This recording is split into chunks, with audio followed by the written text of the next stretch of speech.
Eu nunca vi isso na história. Imagine uma decisão dos Estados Unidos sancionando ministros do Supremo. Eles estão. Nunca viu isso?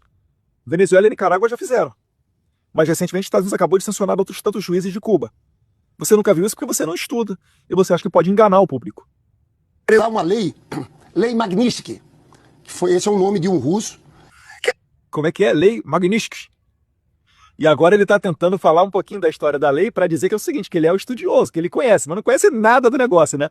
Até ontem estavam fazendo chacota comigo, hoje descobriram que existe uma lei e estão tentando até soletrar. Outro dia, a especialista da Globo News falou Magnitsky. Eu falei, meu Deus do céu, Magnitsky. Mas vamos lá, Lindbergh, dá o seu show pirotécnico aí. Usado contra ditadores.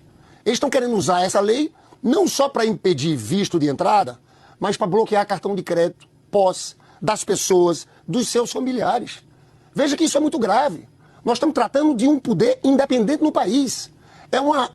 Calma aí, vocês estão querendo bloquear as contas do meu pai, alegando que ele está mandando dinheiro para mim. E vocês agora estão falando que é injusto que um violador de direitos humanos, que cometeu tudo isso que eu falei aqui de Clezão, Daniel Silveira, etc., que ganha dinheiro todo mundo sabe como.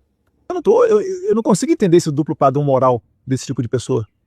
Conspiração, na minha avaliação, contra o Brasil. Pedir sanção de uma potência estrangeira, eu acho que essa ação criminal vai resultar na condenação do Eduardo Bolsonaro. Lindbergh, você não consegue me intimidar, Lindbergh. Você não entendeu ainda que a gente está num ponto de não retorno? Não existe mais marcha ré. Não existe voltar. Por isso que eu falei, eu fui bem claro quando eu fiz a declaração do meu alto exílio. Eu só retorno para o Brasil depois que o Alexandre de Moraes estiver sancionado. Não por uma questão de vingança, mas porque só dá para ser deputado federal no Brasil quando não tivermos mais ministros da Suprema Corte que liguem para líderes partidários, para presidentes de partido, que entrem dentro do Congresso para fazer política. Deixando ameaças nas entrelinhas, com certeza, porque se fosse algo sério, ilícito, falariam publicamente. Alguém se esquece como é que foi enterrado o voto impresso na Câmara? Alguém se esquece como é que foi votado a permanência do Daniel Silveira naquela primeira prisão preventiva dele que o Alexandre de Moraes decretou contra ele? Todo mundo viu isso daí acontecer. Então não dá para fingir que isso daí não existe e ficar brincando de ser deputado federal no Brasil só porque está recebendo um bom salário. Não é assim que a banda toca. Minha felicidade não está resumida aos privilégios da carreira, do cargo. Eu quero ser um deputado federal de verdade, para mudar a sociedade, para colocar adiante os pedidos que as pessoas me fazem na rua.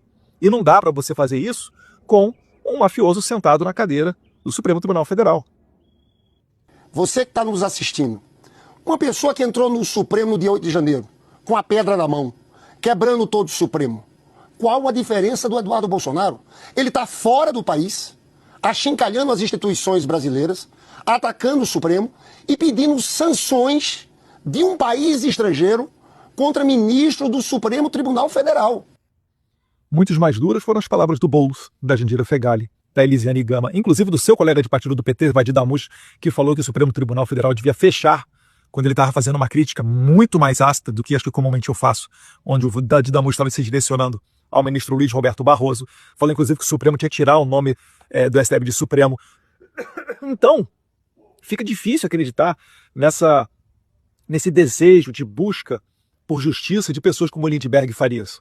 Onde é que você estava, Lindbergh, quando atearam fogo no pé de um ministério durante o governo Bolsonaro? Onde é que você estava quando movimentos ligados à esquerda se uniram a, aparentemente, índios, não tenho certeza, e deram uma flechada na coxa de um policial legislativo federal, não deve fazer 2 ou 3 anos no Congresso Nacional?